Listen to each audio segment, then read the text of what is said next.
facilitator today, and Smriti will be co-facilitating. I don't need to introduce her, just want to introduce Harsh.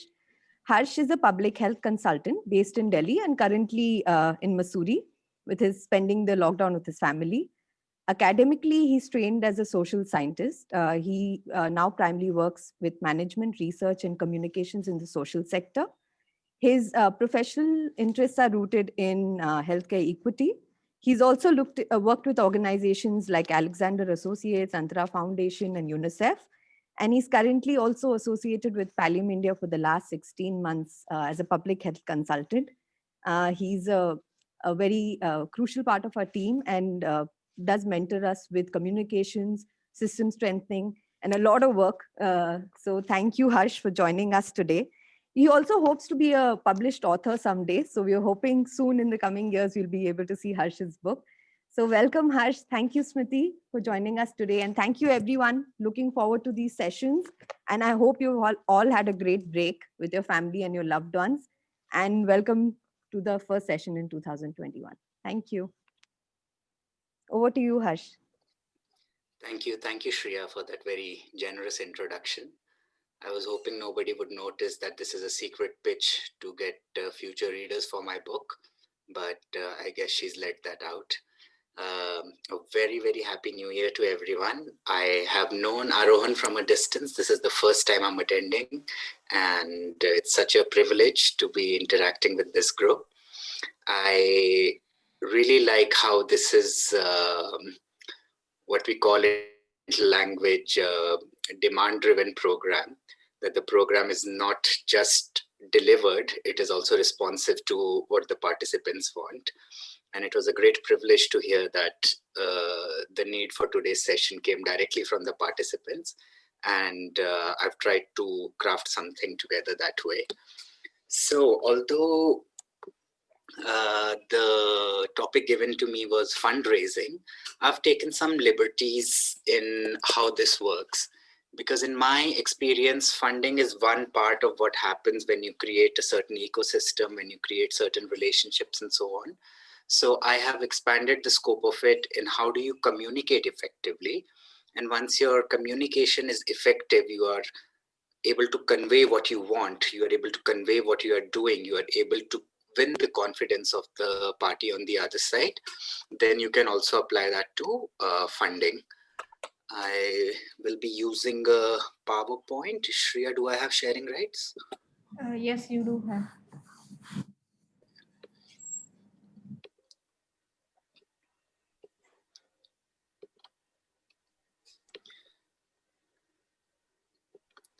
Can everybody see my screen? Yes, we can see it. Okay, I'll just jump right into it. I'll start with a prologue, like how I went about putting today's presentation together. First of all, don't take anything to heart. Whatever I'll be saying are more like principles than rules that you have to adhere to. Like I was earlier trying to convey, every audience is unique, and what makes them responsive, what makes a certain funder responsive might be completely different from one case to the other. So these are principles that generally work, but you have to contextualize them based on whom are you talking to. Secondly, I've made this presentation geared towards, excuse me, geared towards writing, but it is applicable to all forms of communication. So even if you're having a simple conversation with someone, if you are sending a infographic to someone, or if you are sending an email to someone, you can apply the principles that we will go through today. I am not an expert. I should have put this one first, but I'm sharing concepts that have greatly helped me and what my mentors have taught me. Shreya mentioned that I used to work at Alexander Associates. I'll tell you something about that. So Alexander Associates was also how I got introduced to Pallium India. It was an endeavor where we were trying to bring knowledge exchange into the social sector, especially public health, bearing in mind that all of us who want to do some social good, we have the good intentions, but we face the same problems: how to deliver services, how to engage the community, how to gather funding like we are discussing today, how to mobilize the government to win their support. And we went around the country documenting 50 best practices. Now this documentation, I was leading a team, and it was my job that it is standardized. The content is not compromised, but whatever comes out of all my team members is neat, it is tight, it delivers what we are intending to say, and it is true to the principles of the organization. So what I learned there, I did a lot of communication exercises with my team, and some of it I have distilled here today. One key resource that I have drawn from is a book called On Writing Well by William Zinzer, and he took a class in Yale University. I think it was in the late 60s or something. It is still an incredible read. I cannot get enough of it. I will highly recommend you guys get the book. In any case, after this session, I will share a PDF copy with you. So having made those disclaimers, let's jump into it. So when you're trying to communicate, and you can think of a fundraiser, or you can think of anyone in your community whom you want to get on your side for your cause. So what do you do before you go to communicate with them? You check for unity. Now, what does that mean? It means that there is some coherence to your speech, there is some coherence to your document, there is some coherence to your presentation, to your poster, to whatever. Some examples are pronouns. Very often you'll see, like, when people turn out the first draft, the pronouns referring to the same sort of situation, they keep flipping between first, second, third, not all at the same time, but normally this is a common area where we see that there is no unity. Then the tense, it's very easy to say we do, we used to do, we have done, and lose yourself, especially between the present and present continuous.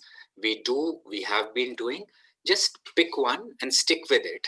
Not that one is right and the other is wrong, but it makes it really easy on the reader when you have this unity in your content. Then the mood. This is obviously, it depends on whom you're talking to.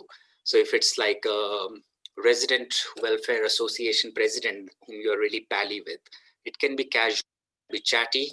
If it is someone formal in the district administration, you might to make it a little formal, but don't mix a few moods. Pick one based on your audience and stick to it.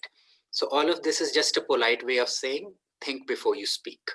So before you communicate with someone, think whom you are talking to, and check your tone, check your pronouns, check your tenses, and then convey whatever you have to say. This might be the most important slide. I could end the session after this one. So I'll request your careful attention. It is structure. Now this structure, it could be the whole document, or it could be every paragraph within the document.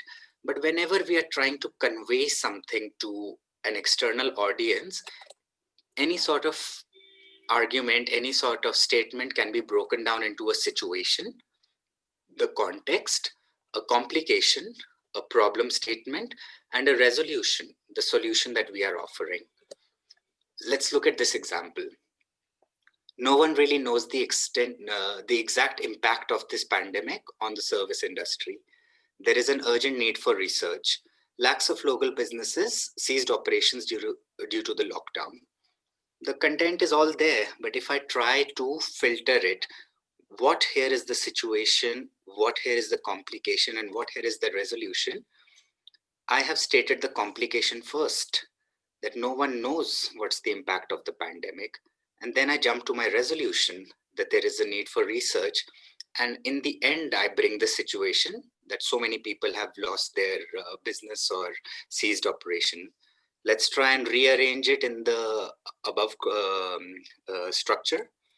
Lakhs of businesses ceased operations, no one knows the impact, and there is an urgent need for research.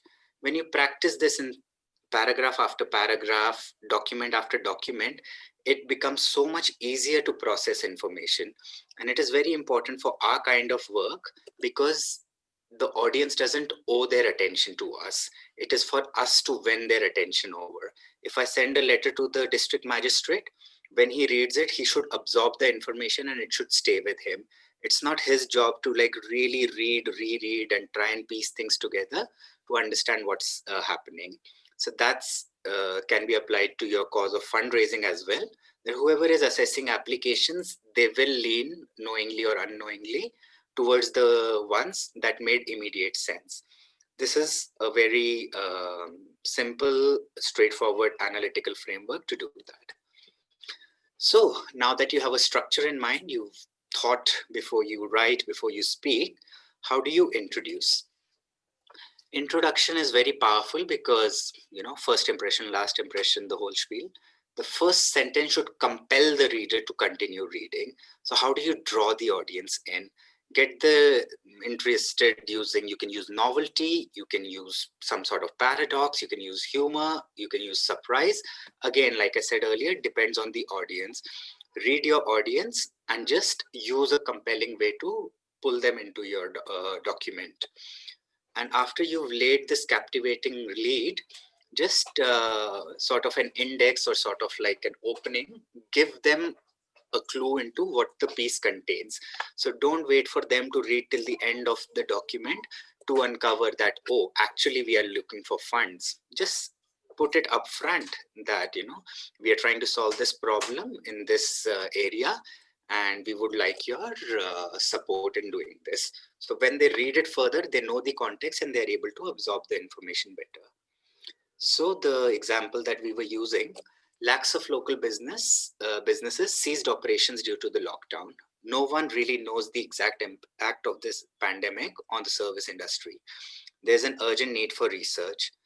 Pallium India wanted to propose a call with Vihara to develop a research concept note for donors. So Vihara picked a random research agency. It's not a actual factual thing. But here is something where I have an ask from an audience. So I know who the audience is. The audience is Vihara, a research agency, and Pallium India has an intention of doing something with them. How do we get Vihara to agree? Now becomes my job. So instead of saying that, let me start with Pallium India has an interesting proposition for Vihara. Lakhs of local businesses sees blah, blah, blah, and let's jointly develop a note for donors. Now, if I was the president of Vihara and I start reading what I read every day in the newspapers, I don't know how compelling it would be for me. It might get drowned in my emails. But if I open with that, we have something for you, or there is something I'm about to say that will benefit you or interest you, I have a better chance of getting their attention. So that's the introduction. That's how you open your pitch. It's a suggested way of opening your pitch. Obviously, I'll repeatedly underline, read your audience. Then come the paragraphs. It's very easy to lose our way here, because when you're trying to tell something, you are so full of information that you just tend to give everything away. But how do you make it easier for the reader? One way is to use paragraphs judiciously. So every paragraph should amplify the one preceding it. If I've said something before, this one should add on to it. So a clever way of doing that is the first sentence of a new paragraph should build out of the last sentence of the previous paragraph. And paragraph should be short. This is very important. Very good information contained in large blocks on a Word document. They are not easy on the eye. They are not easy on the mind. So try doing this. Have period paragraphs to put a chain of events into context. So one way of sorting out your paragraphs is figure out, okay, this used to happen, this is happening, and this is what we propose to do. There's a chronology to it. It's easier on the reader's mind, and you can use this framework to keep short paragraphs. So Pallium India has an interesting proposition for Vihara. There is a need for research. Let's develop a concept note for donors. Now that I've said this, how do I go into the rest of the email or the document? The second paragraph could be the chronological effect on businesses, ending with lack of research. The third one picks on from lack of research, that let us develop a research agenda, and end with a partnership for a concept node. Now I take the baton from concept node and talk about Pallium and Vihara's complementary strengths. Like we have the technical knowledge, you have the researchers or contacts or funders. Let's do something together. So it will go crisscross throughout, that this paragraph is ending on this note, the next one picks up on that. This is ending on this note, the next one picks on that. And the reader keeps getting drawn more and more into the document, and there's a better chance that they will respond to your ask. So that's one way of another part of structure that was important. Now going into the main body. Now here, more than talking about structure, I will give you some reviewing tips that, in the first instance, after you've thought before you speak or before you write, there is ample room for improvement. Usually the good draft starts coming like 6-7 drafts later. So what exercises can you do in these 6-7 drafts that keep making the document or keep making the email or keep making your pitch better? So one way is to start with the fact that the reader must know. So if you immediately start with something, I don't know, about the universe or something really abstract, you are losing them rather than using them. So start with something that catches their interest and then pull them in further. Put sentences in a logical sequence. It sounds very obvious, but if you read any first draft that one might write or you might receive in an email, you'll often see that people hodgepodge the situation, complication, resolution. That's what SCR stands for. They'll start with like, let us do this, and then they will state the problem statement much later, and the resolution will come somewhere in between. A knowledgeable person will figure it out, but our intention is to make the disengaged person interested. So put them in a logical sequence. One structured way is the situation, complication, resolution.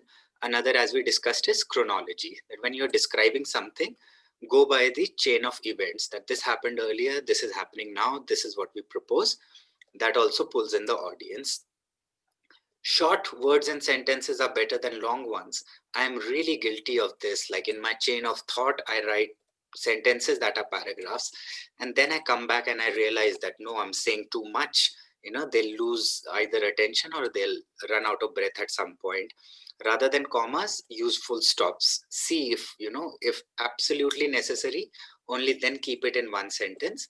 Otherwise, make it 2 sentences. But it's not just sentences, it's also words. If you know a big word and there is a way of conveying it simply with a smaller word, do that.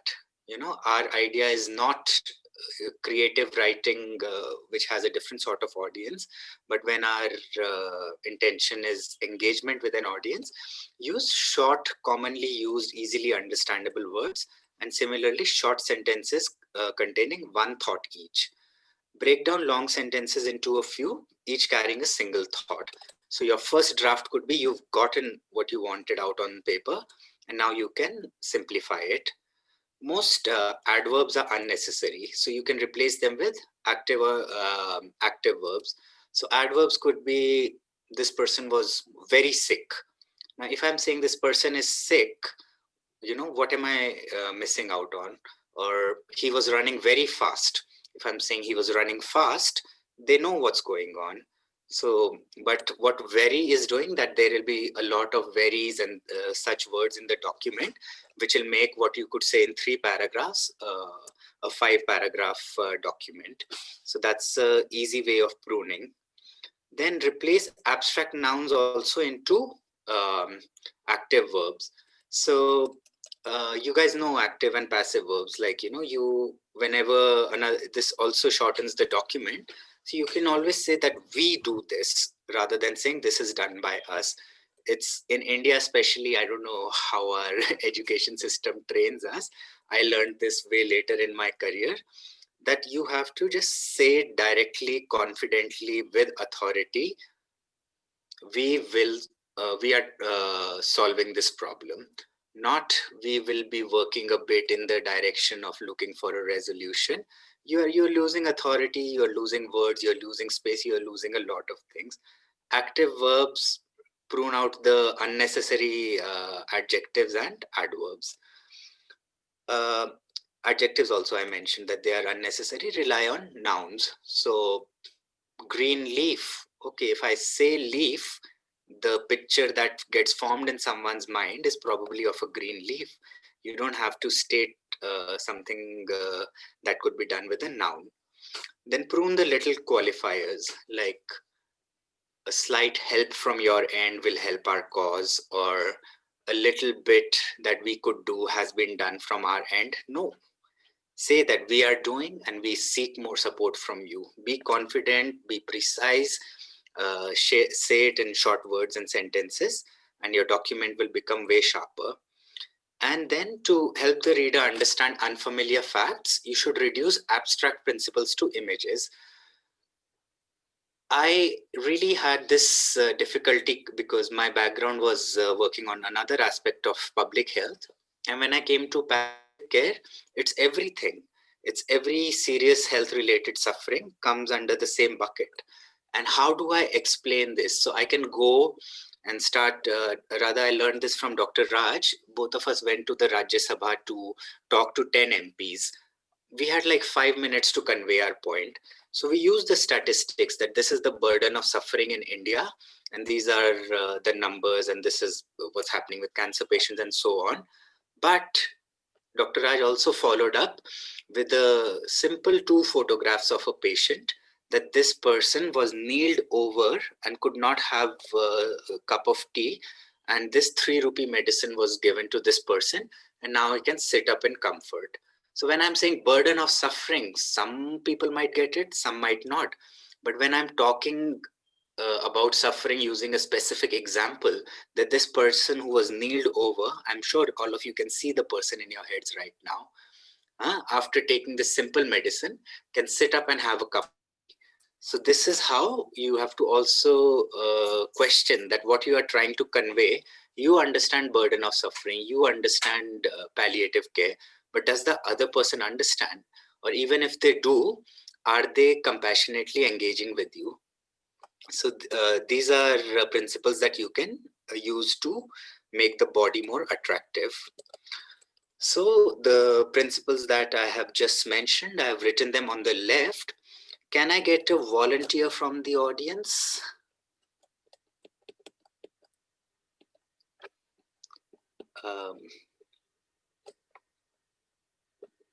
Shreya? Anybody would like to volunteer, or should I call out names? Ashwin, would you like to volunteer? I'm happy to volunteer. Okay. Thank you, Sylvia. Need a minute of your lovely oration for this. Read it aloud? Yes, please.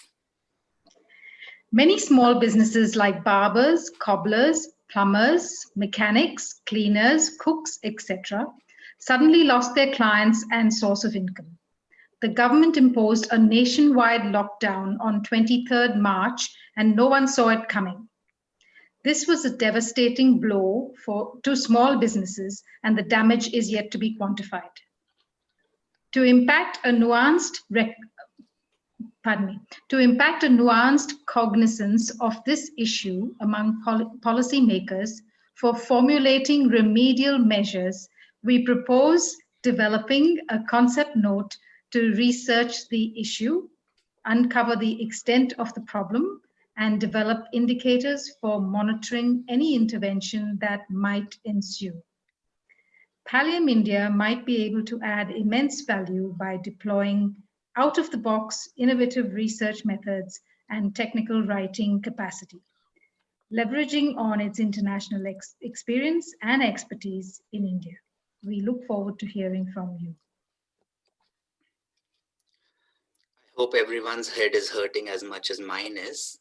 So this is what happens when you just go and spill out your thoughts. There is like a real energized idea in your head. There is all this content has all the elements of what I want to communicate, but this is just me vomiting on a piece of paper without thinking of the audience, which is fine. That's really your starting point. And that's when you start thinking about the principles that I just went through. Thank you, Sylvia, by the way. That was fantastic. So how can we make this audience specific? How can I make this hodgepodge something attractive for a partner to collaborate with me? I have broken the same contents, I won't ask Sylvia to read it again, into sentences. So wherever there was a full stop, I pressed enter so that I can look at it piecemeal and see which principles am I adhering to or which principles am I breaking. So many small businesses like barbers, cobblers, plumbers, etc. lost their clients and source of income. It's a long sentence with repetition. The government imposed a nationwide lockdown on 23rd March and no one saw it coming. It's a known fact. I'm losing the logical sequence. I've mentioned losing businesses before the lockdown, and it's also quite dramatic. I don't need to be dramatic for this sort of audience. This was a devastating blow to small businesses and the damage is yet to be quantified. This thought has been conveyed earlier that, people lost their job. And I'm also using a dramatic adjective, which perhaps one could do without. Then to impart a nuanced cognizance of this issue among policymakers for formulating remedial measures, we propose developing a concept note to research the issue, uncover the extent of problem, and develop indicators for monitoring any intervention that might ensue. Too abstract, too long, this is not good to engage your audience. This is good to shove them away. So Pallium India might be able to add immense value by using these capacities and leveraging on this expertise. It's too long. You're saying what you have to, you're saying the right things, but you're taking too long to communicate. So these are the things that need correction here. What else can be done in the body of the document? You have to maintain credibility. Don't exaggerate, don't overstate. In this kind of writing, in stakeholder engagement and funder engagement, you have to talk objectively. You have to say things as they are. Very important thing which seeps into document after document is sexist stereotypes. So I don't think I've used an example here, but this is something to bear in mind. That how are you using your pronouns? How are you referring to certain people? Are you essentializing someone? Avoid use of jargon. You know what it means. They do not know. Even if they know it, their subordinate might not know, their boss might not know. Use something that is understandable by everyone. Humor. Humor can sometimes be used to make an important point, but given our context, be wary of exaggeration and trying too hard. So being funny is good, especially not in a written document, especially face-to-face. It breaks the ice, but don't push it. And then use conversational language. This is really the crux of everything. If it is how you would explain it to your mother, to your friends, that's how you should be talking to someone else. So using the same breakdown of sentences, now this new set of principles, do we learn anything more from this? So long sentence repetition we had established. Here I'm also saying that I'm being dramatic, I am exaggerating by using this exclamation mark and so on. This was a devastating blow. Okay, we had figured there's an adjective, there's a repetition. Now we are also noticing that it's not very credible. I'm just making a very hard-hitting statement. So I don't need to be incredible. I need to be factual. This sentence, it was long, it was abstract. Now we also realize it's jargony, and one wouldn't use such words in simple conversation. Pallium India, okay, long sentence, yes. It's also cliched. I don't need to say out of the box innovative research methods. I just need to display, I need to talk credibly with examples about what I can do. This just adds length to the document, not credibility. And when I'm saying Pallium India might be able to add immense value, I am losing authority. It's like I don't mean what I am saying. I am using such soft language for myself. I should come up with authority. Pallium India will add immense value using our domestic and international expertise and research methods. Look forward to hearing from you. So there's more scope of pruning this down, making it a better document. Then comes the ending. So knowing when to end is obviously very important. So choose your last sentence very carefully. Sometimes even when you are reading a lot of documents in the course of one day, you will see yourself zoning out at some point and then coming back when you are reading the end of the email. So that should convey what has been, should sort of encapsulate what you've been trying to say earlier. So the perfect ending should encapsulate the idea, maybe take them slightly by surprise and seem exactly right. So these are, again, they're not rules, they are principles.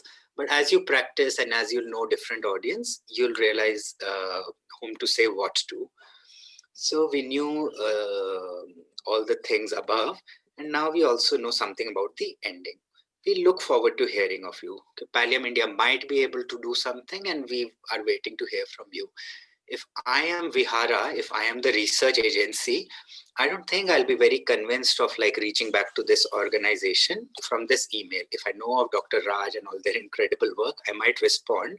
But if this is the first impression I'm delivering, I'm not very compelled.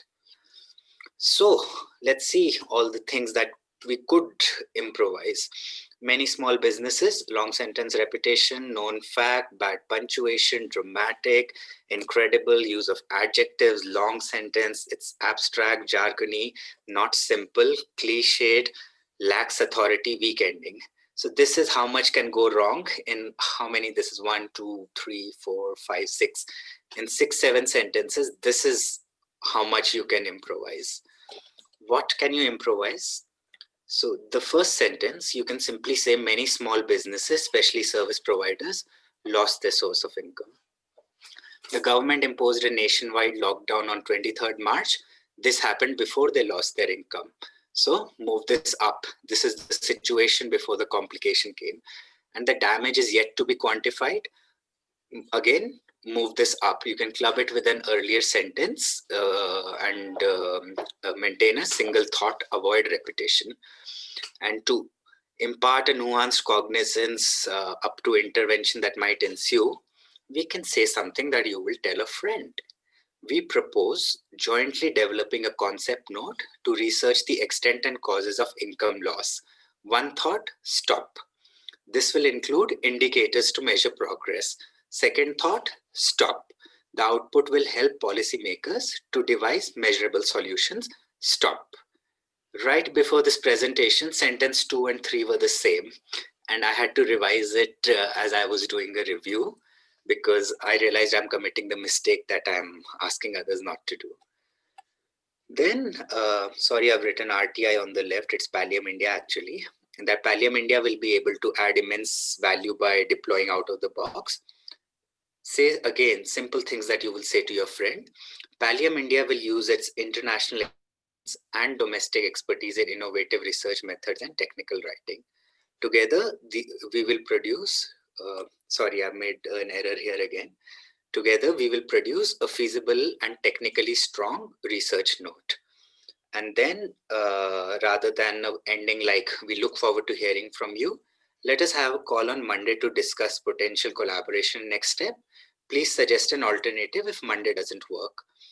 So I'm catching them by surprise, I'm not ending them there. I am making a very defined ask, yet I'm not being imposing. I'm leaving it with an action point so that the ball is in their court. And when the ball is in their court, it is eliciting a response. I think some of the text got cut off while presenting, but the last sentence is, please suggest an alternative if Monday doesn't work. So stop saying we look forward to hearing from you. Make it actionable, make it responsive for the audience. So this was our very hard to comprehend body, and it can be reduced into this easy to understand set of sentences. The government imposed a nationwide lockdown on 23rd March. Many small businesses, especially service providers, lost their source of income and the damage is yet to be quantified. We propose jointly developing a concept note to research the extent and cause of income loss.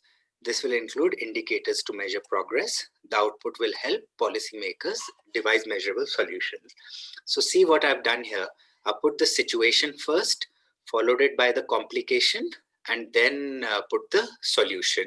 It also naturally follows chronology. Lockdown happened, businesses suffered. Now let's do this. Make a helpful concept note. Then, using our credentials, Pallium India will use its international experience and domestic expertise in innovative research methods and technical writing. As I'm reading this, I'm realizing this sentence could also be broken into two. Together, these will produce a feasible and technically strong research note. Let us have a call on Monday to discuss potential collaboration and next steps. Please suggest an alternative if Monday doesn't work. Sylvia, I think if you had recited this, it might have been easier on the tongue and on everyone's ears and everyone's brains.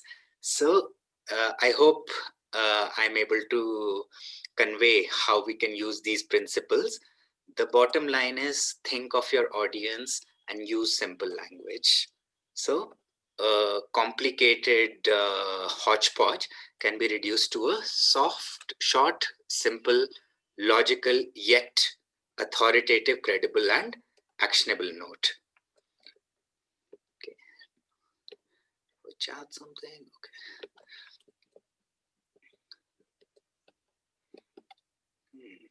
It's not moving to the next slide. Sometimes you need to go use the arrow on the screen itself. That happens. Sorry, where's this arrow, Smriti? Bottom. Okay, no, okay. I think it appears if I.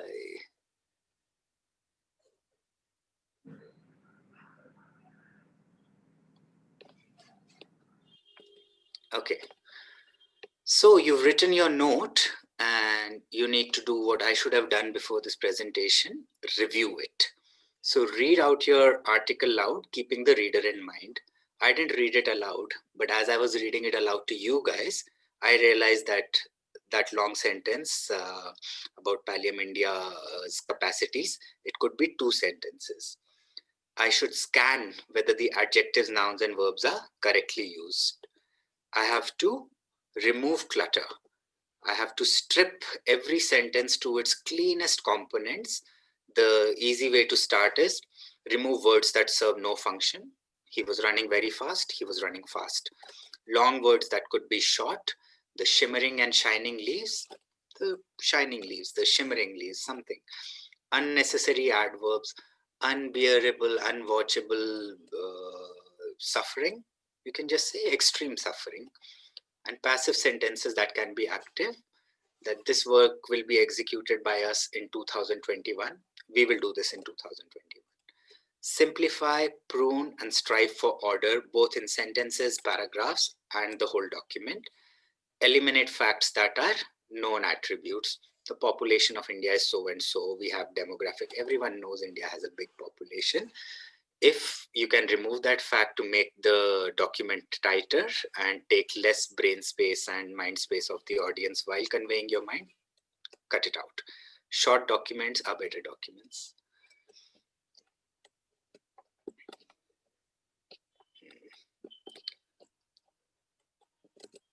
Sorry, I'm trying to move again.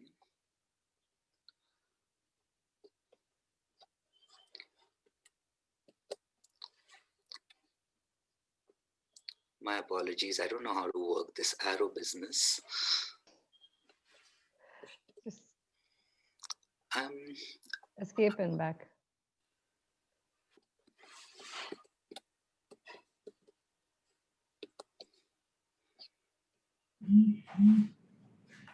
Click on the screen and the arrow button in your desktop. Will that work?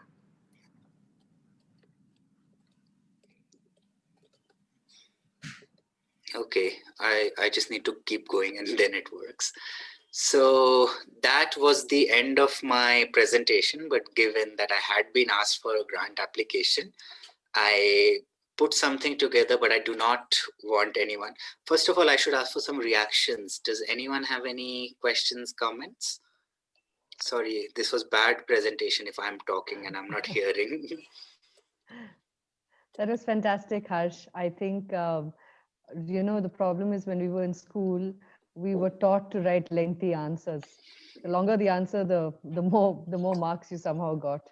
And this kind of concise writing, distilling down your thoughts to what is absolutely necessary and hold someone's attention is just really wonderful. Happy to invite participants to share their reactions. Harsh, do you want to stop sharing screen for a few seconds Would love while that. we do this? Okay, great. We can see everybody now. So anything that you found particularly, useful, or something that you haven't come across before, something that you'll take back with you? Harsh, hi, my name is Murli. I'm from Navi, Mumbai. Hi, Murli. Yeah, sorry, I'll not put on my video. I'll just take it away. Harsh, let me commend you for taking me to my school. Okay, I remembered my headmistress teaching me to write, essay writing and story writing. And I believe both have been covered by you in this 30 minutes presentation. And you knocked off a story and put a pressé in it. And that was so vividly done. I think, especially in asking for donation, especially in India, the moment word donation comes in, people are, they act crazy, and I think they'll fold the paper or that goes to the basket. And the kind of contents that you're brought into saying that this should be the way, and the modality will be the problem statement, the situation, say the complication, and give the resolution. That flow of thought was very nice, and you took a very lovely example. Sorry, I'm taking a lot of time to explain what you're saying, but Third try, you'll get it like in a breath. Thank you very much. Very good. Thank you, Harsh. And thank you, Murli. Very generous. I am Dr. Ajayan from Parliam, India. Dr. Ajayan from Parliam, India. Hello, Ajayan. Very good talk. Very good talk. Sir, I have a question. Whether this content of all these process can be in an inverted pyramid, like an inverted pyramid. That means first important things, then less. That is like an inverted pyramid. Why can we? Exactly. I had the inverted pyramid, exactly those words, and you'll find it in William Zinzer's book. I removed it so that the content would fit. So you've got onto something, Dr. Ajayan. Inverted pyramid is a very good framework to structure your thoughts. Yes, Pranabda. Please unmute yourself.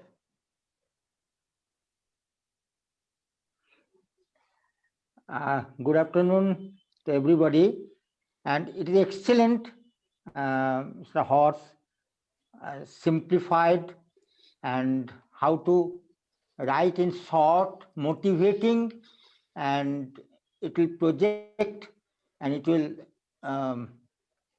make thoughts to the donors. The why should I donate? Why should I donate to this project? So thanks very much. You are a good teacher, and we are students.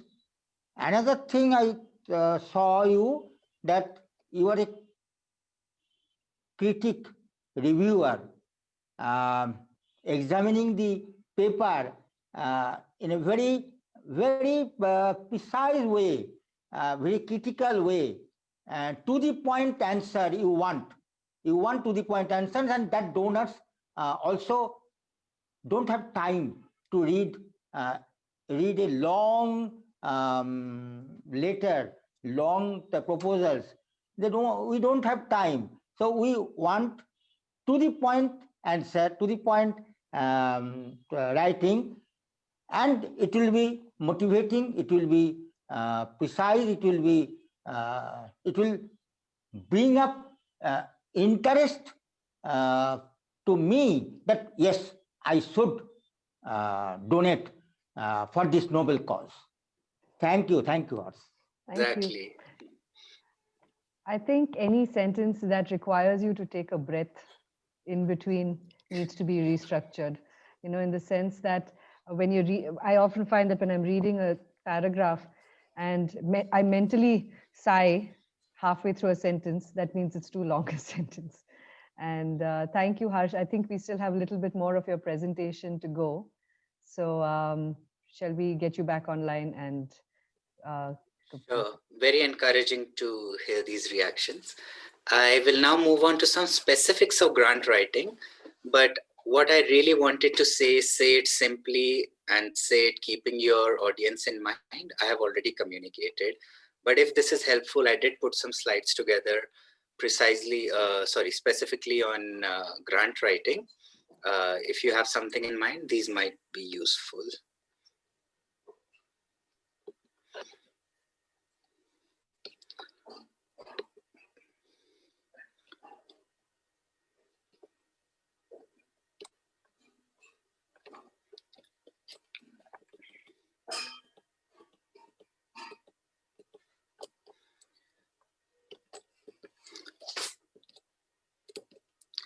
So coming to your grant application, what we've learned is we need to follow chronology, we need to follow logic, we need to follow situation, complication, resolution, and we do not need to say anything twice. We do not need to over dramatize everything or underplay our credibility. So how do you start an application? The way we talked about introduction, just start with something very brief and compelling. This is where you catch on to the donors or audiences. It could be the district administrator. It could be some hospital you want to collaborate with. It could be any stakeholder. Say something brief and compelling. Avoid jargon. Do not get into medicalized terms or any management terms. Talk like you would talk to a friend. If your mother can understand it, then it's a good, that's what they teach in journalism schools. If your mothers will understand this at once, then it's a good piece. Have a project title.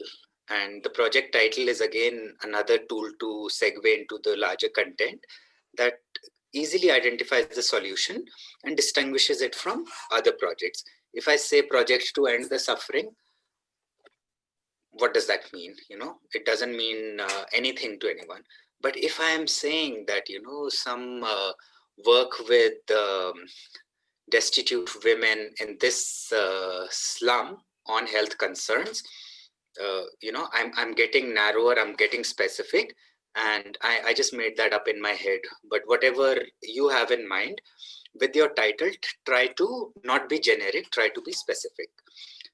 Describe the project in one sentence. So when you give your pitch, don't wait for too long to get into what all you will do. If you will do financial, you know, some educational and some rehabilitative help, state that upfront, that we will work on these three fronts. Don't wait for them to uncover it in the course of your grant proposal. Have the executive summary in the beginning, so which will be a standalone problem statement. So these are all tools, the title, the short description, the quick pitch, the executive summary, to pull the audience into the rest of what could be a lengthy document. And here you have to, again, like, you know, you have to catch their attention. How do you catch their attention? Be brief, be compelling, be specific, identify and distinguish yourself. In the executive summary, you can describe what is the problem that you are trying to solve. Don't go on and on about like global suffering, national suffering, state suffering, and district suffering, and so on. Arrive at your problem quickly. You know your audience, you know how much they will know. Also, do not wait too long to innovate, to tell them how you will solve it. And then what impact will your solution have? All of this that I'm showing you could be under one page. This could even be half a page, but these are where you start. You have all these compelling short things. What will happen in turn is your thinking will get clarified. Like sometimes when I'm trying to communicate with someone, I realize I haven't thought it through to the nth degree to be able to come across as credible. But when I hold these standards, when I hold these parameters to myself, I was like, no, if this question comes up, I have to answer it this way. I was recently editing a document about social mobility, and that just had no boundaries. And I had to go back to the author and ask, talking of essential services, are you talking of some social support you give? And they got triggered to distill it down to primary education, to healthcare for preventing malnutrition, and for skill and livelihood development. But without these boundaries, the document just looked all over the place. So not only are we talking to the audience, we are also talking to ourselves. And when we communicate next, our thinking and communication gets sharper. Then you come to the problem statement. So what all could be the elements of this? So describe specific challenges and specific solutions. Who is impacted? Don't say the community suffers. Tell them who the most vulnerable in the community is. Tell them maybe with an example about how, because when you get to the specific target audience, you will also get specific solutions, and you will also be able to convey specific impact. Why does the problem exist in the current environment? Maybe something's happened because of COVID. Maybe something happened because of natural calamity. Bring that out. Set the stage. The problem statement is what we discussed in paragraphs, that the last line should be the beginning of the next line. So after you stated the context, your situation, you go into the complication and then the resolution. All of them have to play tag. What do you call it when you keep passing the baton? Tag team with each other. Yeah. So set the stage for your solution. What are tag team? Yeah, thank you. What are the most influential ways to effect necessary change? And where are the leverage point where the smallest change can have the biggest impact? Again, you are talking both ways. You're talking to your donor or you're talking to the district administration, but you're also, this you will realize that maybe giving financial incentives is not enough. They need to be given some capacity building on how to use the money better. Your thinking will get refined, your concept note will get refined. Demand to address the problem. So like anything, it should not just be about giving. It should not be Smriti and Shreya deciding and Gitanjali deciding what the content of Aarohan will be. It has to be what the Aarohan participants want. Describe how the stakeholders or how the participants or beneficiaries, whatever word you want to use, why do they want the donor that the exist, we have the solution, help us roll it out. Then come to your solution. How does your solution meaningfully contribute to resolving the chosen problem? How will you know you are making progress? This is very important. How will you know you are making progress? This helps you understand the monitoring and evaluation of the program. If in your head you have clarity that 25 will benefit in 1 month, 50 in second, 100 in third, you will be able to make better arguments. Describe the impact that your solution will have in the grant period. So you can say something like, this will affect the whole community, or this will affect the whole slum population, or you can be very specific about the 50 chosen households will have food over this time. So think about what your solution does. Is it something which is very broad? For example, if you have changed some chink in the district hospital, if you have added a vertical there, or if you put a machine there, you got funds for that, then it is a broad solution. That machine or that vertical will benefit the whole community. But if you did more grassroots work and helped 50 households, that's a narrow solution which is helping them. So think about this when you are communicating, your document will become more compelling. Describe the benefit of your solution and what will be the outcomes. So this is more like a theory of change, that immediately this will happen and ultimately this will happen, like how we often talk about empowering, educating women breaks the cycle of intergenerational poverty. Educated women take care of health. When people are healthy, when their children are healthy, they are physically and cognitively able, they are better able to earn income, support their family. And what started as a education intervention is adding to the GDP of the country. So you can think about the solutions and how this butterfly effect takes place.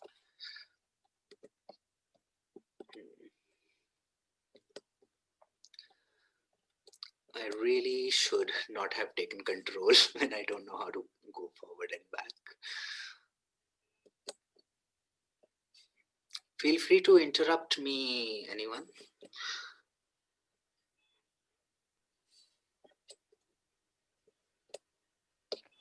Do you want the controls to go back to the tips? Yeah, if can they change this? Like they don't have the PPT. Oh, okay. It works like in the third, fourth try.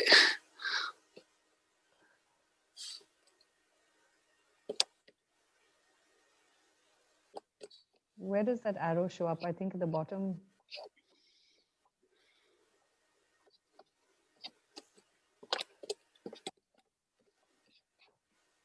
I think if you get out of the program and come back in, it'll. Press escape, you can go back to the Zoom. Yeah, I'm pressing escape and next alternatively. The screen has frozen, I think.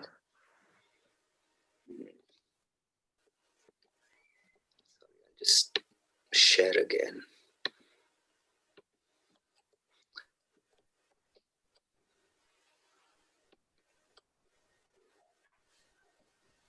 In the meantime, good to know you're human about these things, Harsh. Okay, we'd run through this. Thanks for that, Sylvia. Okay, should I take the risk of making it full screen, or can you guys see this? This is fine. I just checked with the others. Can anyone not see this?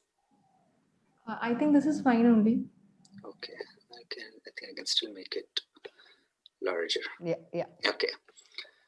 So Good.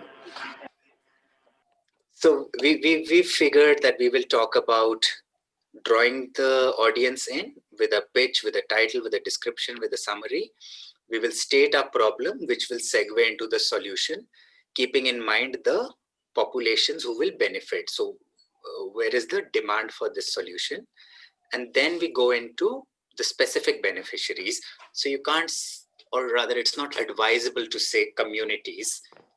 Specify people living with these conditions, or people at this income level, or people with this level of education in this geographical area, in this slum, or in this locality, or in this city, or wherever it is, but prioritize. When you know your beneficiaries well, your document is received better. Then think of how will you justify that your solution is working. Fine, you are able to raise some money for COVID response, but what is your solution actually achieving? And this is actually a very important point, because most of the funding, if you especially look at corporate social responsibility, etc., donors, very rightly so, want to see that their money has not been, that they have not been conned. And your good intention name, there should be something more than that to convey that sentiment. So they have to report to their board, or they have to put it in their annual reports, that how their money changed lives.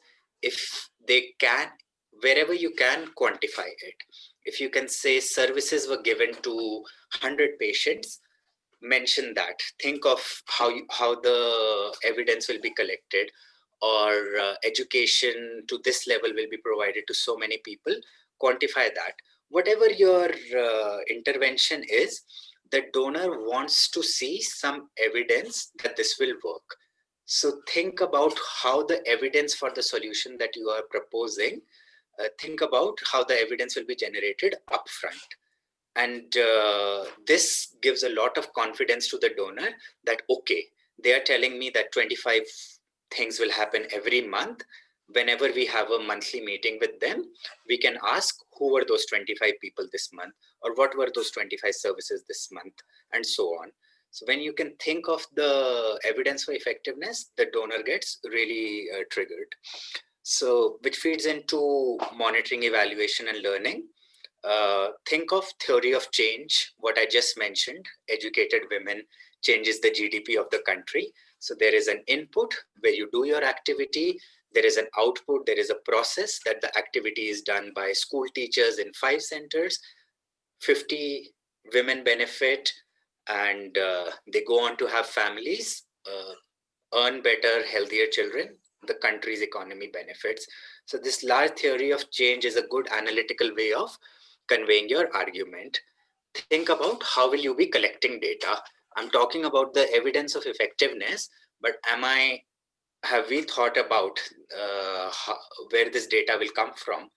You should mention it in your note that the people who will be doing the teaching, or people who are doing the healthcare, they will be collecting this sort of data at this periods, which will be the evidence. Or we will engage a third party, it depends on how big your project is, or we invite you to come see it, whatever convinces the donor. Some donors just want to come and see good work is happening. And if that's how you read your audience, it's also enough, but think of some evidence. Part of the role of audience, if you want to get a really refined note, is how will you use the evidence to improve your performance, that we will notice the changes that are coming because of our intervention. And if X change is happening, we will accelerate it. If it is not happening, we will add this, or we will remove this, or we'll course change it. That might be getting a little far, but good to park in your head. And how will you use the data to learn if the project is successful? So all will feed into the theory of change, into the collection of evidence, that these things tell us that this thing is working well. It gives confidence to the donor, and it also helps them check their boxes, and also makes your note more powerful. Stemming from that, planning to scale or amplify the project. So any small donor would really love it that some small change in a small locality they made is affecting the whole block or district or state or even nation. So what is the evidence, or why do you believe the results can be replicated?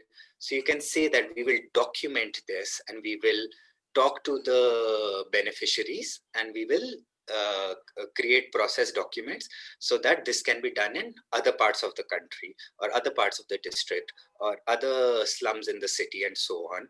So anywhere where there is potential to replicate and scale up, also makes the note more powerful. It makes your intervention more powerful. Think of sustainability. So whenever you are devising the solution, if you go and distribute food every day, and your second intervention is that you're teaching people to grow their food and cook in a way that they can sell and earn an income and keep doing this, the donor will lean towards the latter intervention, because you can go and keep giving food for the 2-year period that you'll get the grant. But in those 2 periods, if you teach them to grow and sell and cook their food, that will outlast your involvement. So sustainability is a very important consideration to make a note more powerful. And finally, end with the team. So you have to talk about who will be executing the project. You have to talk about not just their credentials, but also values, the purpose of the organization.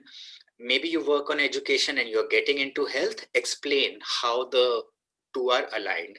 Educated women take care of healthcare of their children. There is evidence for that. You can talk about previous performance and relevant experience. And I'm saying, team, this could be just you. I have done this, or I did this in the past. You can talk of notable past projects, the core values. Emphasize that you have the right capabilities, experience, and commitment to execute it. The donor doesn't want to read every BA, MA, MSc you did, but overall, when they read that paragraph, the impression should come across: these people, if given the grant, will do the job. I hope I have overwhelmed everyone. So I just like to finish with write for your audience. So when you've forgotten all the 20-30 slides we've been through, this is what you need to remember. Rewriting is the essence of writing. Don't think you'll get it right the first time. When you write it for the 10th time, it will be a more powerful document. And doing those 10 drafts is very valuable because it will give results for a few years. Don't say anything in writing that you wouldn't in simple conversation. So if you remember these rules, all of the slides that I have taken you through before get encapsulated here, keeping your audience in mind. So that was it for me. How are we doing on time? We're good with the time. Okay.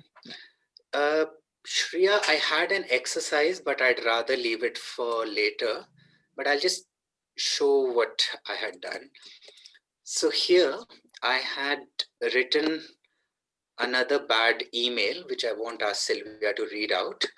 And I picked out 10 fronts in which this email can be improved.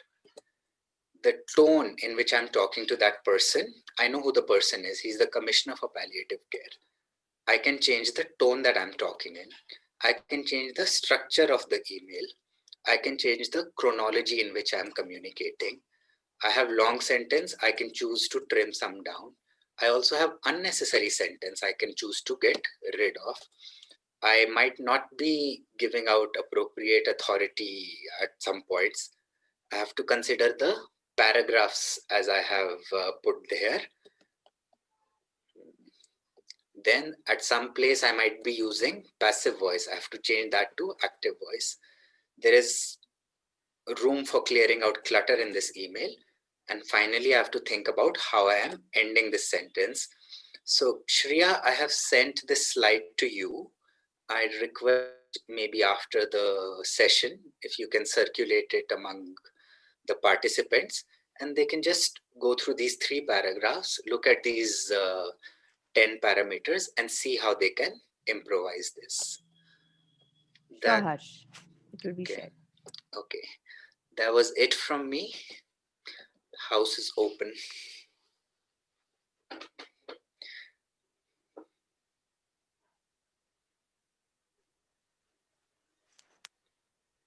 We have 20 minutes to go. Any questions or comments from anyone?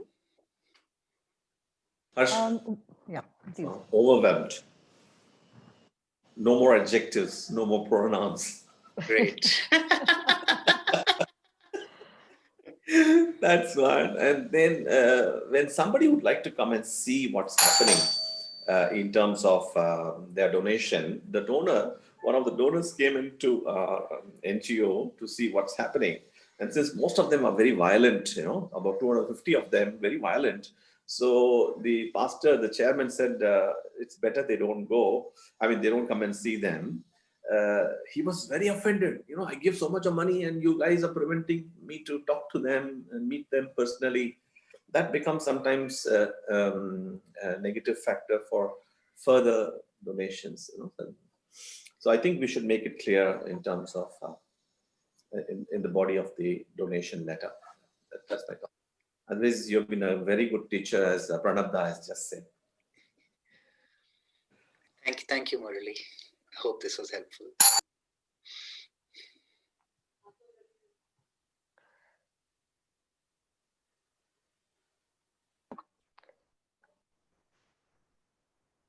Are there any questions that anyone would like to? There you go. Sylvia, please. My question is not what you've done is, Harsh explained, is so comprehensive that it's got nothing to do with the effective, how to communicate. But my question was really about, I wondered if you could shed some light on the process that you or one goes through in deciding who to tap for fundraising. I mean, is there a set process that you do in identifying, in kind of pre-vetting and that kind of thing? Is that unless that's going to be covered at another session? So yeah. Can I also add to what Sylvia was just saying? I forgot asking that question. Precisely, that was the question for me also. Since as part of the CSR, every organization, company is required to keep in 2% of their profits in terms of their corporate social responsibilities. How do we go about identifying? For example, I took the example of State Bank of India where I was working. 2% of that is available in a foundation. And there again, the foundation has to be approached. The foundation has got their own set of guidelines as to whom they should focus on in terms of donation. So like that, there are so many organizations, companies across the country and the globe. Yeah, that's I add on to that Sylvia's question. Yeah.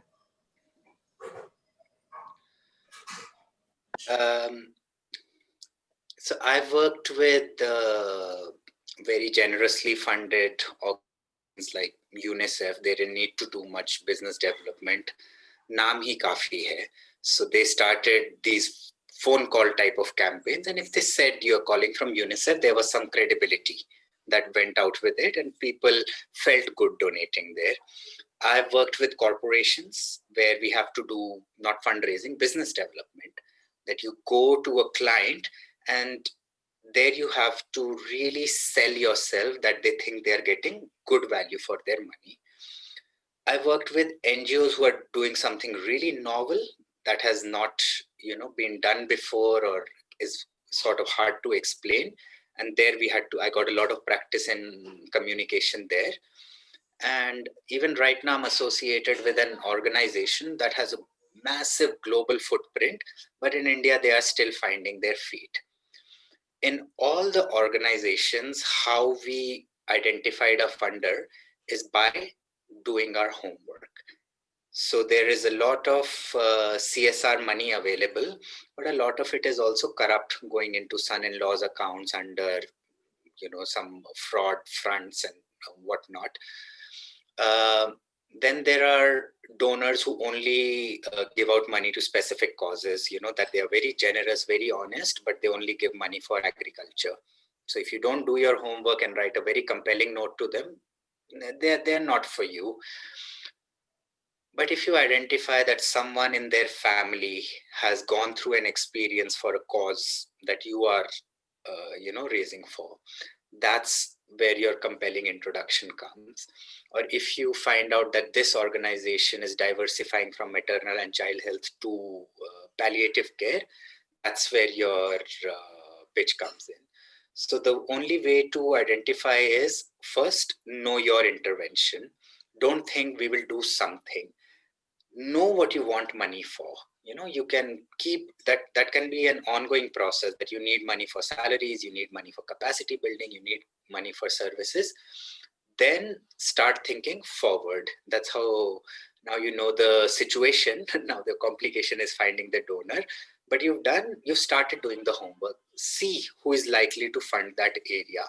And after that, you get into the process of writing your notes. There are some databases. There is DevNet India and NGO Box and CSR Box, all sorts of these databases, which are, you can Google it, it won't be hard to find. But once you decide that, because your effort and time is limited, that I'll focus on only 5, do your homework to who the most 5 likely people to convert are. And sometimes you'll also face issues like, the money might be forthcoming, but maybe they are, some organizations like Pallium India don't accept money from the alcohol or tobacco industry and so on. So you have to look at, are you ready to take money from them? So what I was talking about, respond to your audience, I should have preceded that with do your homework about your audience. Within any organization, when we talk to these large funders, as their leadership changes, our concept notes change, that this person comes with this background and is likely to respond to this. So it's not, there isn't like a set answer to that, but there is plenty of information to piece together out there. You are active in your social circles, in your whatever cause you work for, whatever specific cause you work for, just ask around and know the human behind the machine, because ultimately the sign off will come from a human being who has to work within the parameters of the organization, but will be sold or not sold to your proposition. Sorry, I don't know if that was helpful. It's more like giving direction than answers, but that's how it's done everywhere. I've shared in the chat box the link to the India Development Review. It's just helpful reading. It's not specifically to signpost you to any donors or whatever, but just to give you the landscape. It's a curated online space that draws from different parts of the development sector. And it's just a good place to, I found it very helpful personally, to understand the language of who's out there. And there's a lot to learn. And they also have a funny pages section, which is I think Shreya and I use it. We laugh at it quite frequently because we resonate with so much of it. But it's a great read. You can subscribe to it. I get a weekly roundup, and I find that it's very informative to just tell me what's going on in the country. So I also wanted to add to what Harsh said, which is, very often we're very tunnel visioned. If we are in palliative care, we're only looking at palliative care. I think more and more there's opportunity for cross-sector alliances also to be built. Now, that is also a good way to think out of the box. Something is tried and tested and done, that's great. But also there is, especially now with this sort of a pandemic in the mix, you'll find that there's lots of room for innovation and creativity. Using people are thinking in ways they never thought before. So never hesitate. If you feel it in the gut, it's an instinctively good idea. I personally, I chase that instinct down a little bit. And that's where the creativity sometimes comes from. So I just wanted to add that to what Harsh has already said. Purnima ji and Colonel Banerjee, sorry, I'll just respond to something, a question that's raised in chat. They are inquiring whether we should interact online or face-to-face. There is no alternative to meeting someone in person. Where and when feasible, get a meeting in person. If you are convinced about your cause, your compassion, your passion, it will show through. You've done your homework. You're not showing up with just your compassion. You're also showing up with your arguments. But like I was saying earlier, ultimately it's a human being behind the whole machinery who has to sign off or make the decision. When you establish that connection, all of this that I've talked about is leading down to establishing that. Just a social sector thing. I learned this from people who worked at McKinsey, who said that you have to get into the client's business system. So think like them, use their vocabulary, explain how this is a good idea for them. And when you can do this sitting across from them, having tea or something, there is no alternative to it. So where and when possible, safety first, these are different circumstances than usual. Get face-to-face meetings, meet people, let them understand you, let you understand them. Mr. Sahni, all I asked was how we should go about it. Because what we have seen in your session is all about writing to the authorities or to the donors. But if we go and talk to them whenever it happens, so how do we go about it? Are the same principles to be applied there also? Because we won't have time to do all that. How do we prepare for that? You exactly the same way, Purnima ji.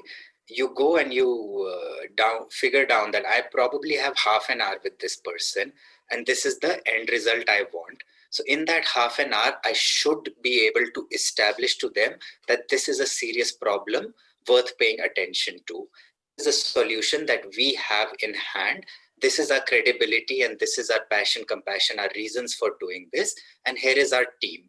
We need X amount of money, and we will tell you how well this is going by quantifying it through this monthly, quarterly data, whatever, so on. So exactly how I started the presentation was that this are principles geared towards writing, but applicable to all forms of communication. So go prepared for meetings. You know your subject. If it goes in another direction, you will be able to handle it. But if it is open-ended, the ball is in your court, you should go for the kill. Have the same argument ready. Don't muddle up the situation, complication resolution.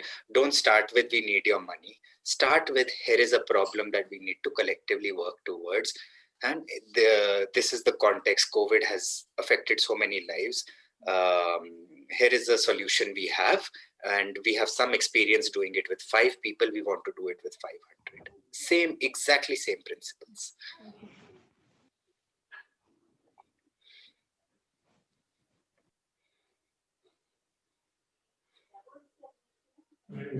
Gitanjali? Yes, hi, Harsh. Thank you so much for the presentation today. Just to understand very briefly, what is the typical cycle or the timeline that we should anticipate? Number of meetings, typically, I know it will be case by case, it depend on the amount of money you're asking, the funds you're asking for, and the size of the organization.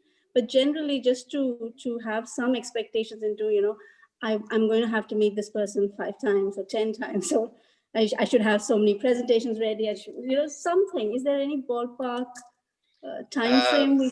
There isn't, Gitanjali. Some like CSR organizations, you can make some estimates that they have to release the funds within the financial year. So maybe the first quarter of any year, they'll be like, oh no, we have to get rid of this 2%, is a time to like go for the kill, because they have to release the money by March. So that's a good time to strategize. When you respond to proposals, if you find it on a website, they usually invite application, and they have to set the timelines. By this time, the review will happen. Then this time, the initial results will be announced. This time, the final results will be announced. If you're just, cold calling, the sooner you get to the ultimate decision maker, so the faster your decision can be made. So if I'm talking to the board of a philanthropic organization, etc., that will follow its due process. But if I know the head of the philanthropy, they can instruct their board to fast track this application. So how close you are to the decision maker and how compelling your argument is. And sometimes there are timelines like financial years and the funding cycles. So these in some mix match decide. Number of meetings, I even for very small amounts of funding, it sometimes spills into years. And I've seen like mega funding, like, when the decision maker is convinced of you, when you made your integrity and your how methodical and thought through your proposition is clear, it can happen in a very short time. Thank you. Harsh, coming back to the writing proposals and things like that, what are your thoughts on graphical representations of certain ideas versus writing a paragraph? So suppose I want to show the situation. I can write 2 paragraphs about, okay, what is the 1%, less than 1% of India gets palliative care, etc., etc. But what are your thoughts on graphics versus text? Just go with the presumption that the reader is not interested in what you have to say. So, this was written by Zinsser in the 1960s, and now surrounded by electronic devices, it's truer than ever that they are not interested in reading what you have said. So the more engaging you can make it, the quicker you can draw their attention to what you ultimately want to convey, the better idea it is. So don't overdo it. It shouldn't look like too overbearing to the audience, but rather than stating a lot of figures, encapsulate it in infographics where and when possible. Use photographs with permission, with wherever you have the due consent, to humanize the document for them, to show what we were talking of, abstract principle versus imagery. If there is a literal image, use it in your document. So wherever you think you can reduce even if it's a very intelligent decision maker, you can reduce the effort on your brain, on their brain, to understand what you're trying to convey quicker, go by that means. Use infographics, use good formatting, be consistent with your fonts, with your spacing. It makes so much difference. The content is there, but when it is easier to absorb, subconsciously the decision maker is more attracted to your proposition. Thank you, Harsh. Yeah, that's a very important point. I would say never use Comic Sans in your in your presentations. You're not taken seriously. So choose the font and also standardize it in how you use it. One more thing that I just wanted to mention, we're almost out of time, Harsh, and you can. I'd like to invite you to come in on this. Is the idea of when you're presenting your case, I personally believe we have to stay away from what is called poverty porn, and in representing your case, always maintain the dignity of the people you represent. So to say that, oh, these sad and destitute people, and it's I think if you can say a little bit about that tone, that will be very important. Thanks for bringing this up, Smriti. This should have gone front and center of the presentation. You are not superior to anyone, and it can come across in very subtle ways when you say we are helping them, or we are, doing something for them. You are establishing a power equation, which should not be there. You should talk, even when you're talking to the donor, we've stopped signing off how at least some of us were taught in school. I beg to state, and yours most obediently and respectfully. No, use an even tone. Say yours sincerely, and start with something really factual. Hope this finds you well, and get into the fact of the matter. Similarly, for and you have to be very careful about the groups that you are using. Like a lot of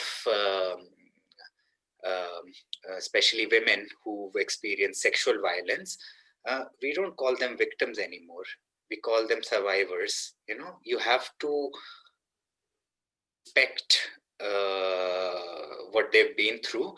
Whenever whatever vocabulary you choose, we can get into specific examples, but just read your document to a certain, are you establishing a power differential that they are somehow superior and you are doing something to them rather than with them?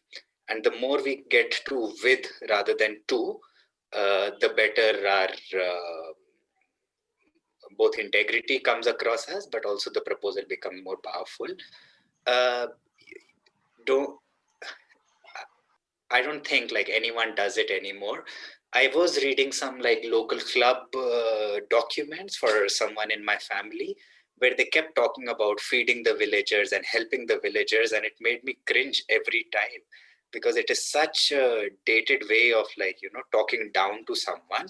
So always the respect that you have for the people, the communities that you're working with, that should come across front and center in your entire tone, in your entire document. Thanks for highlighting that, Smriti.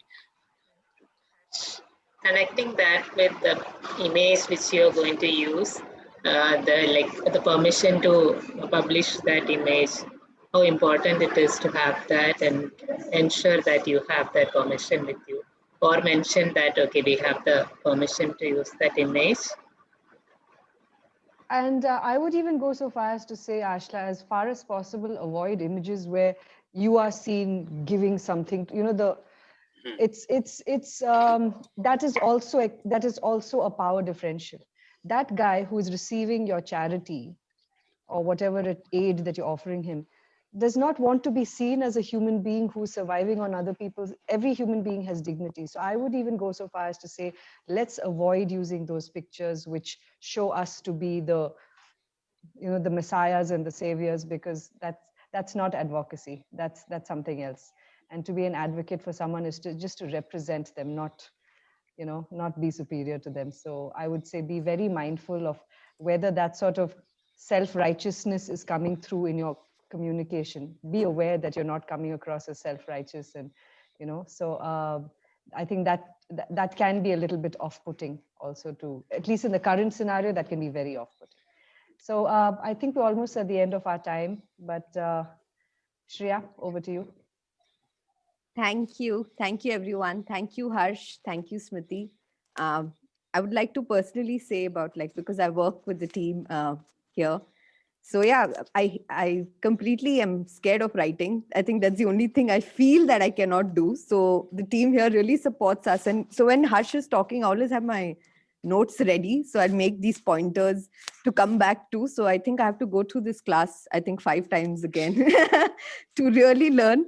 But thank you so much, Harsh. I think it's communicating and what you do and what you teach us is one of the most difficult parts in of fundraising and also sustaining an organization. It doesn't come to everyone, but thank you so much for your tips, and hopefully it will help everyone here in some way or the other. Next week, we have a power mapping session, which is also very useful, which will be taken by Smriti here again. So thank you.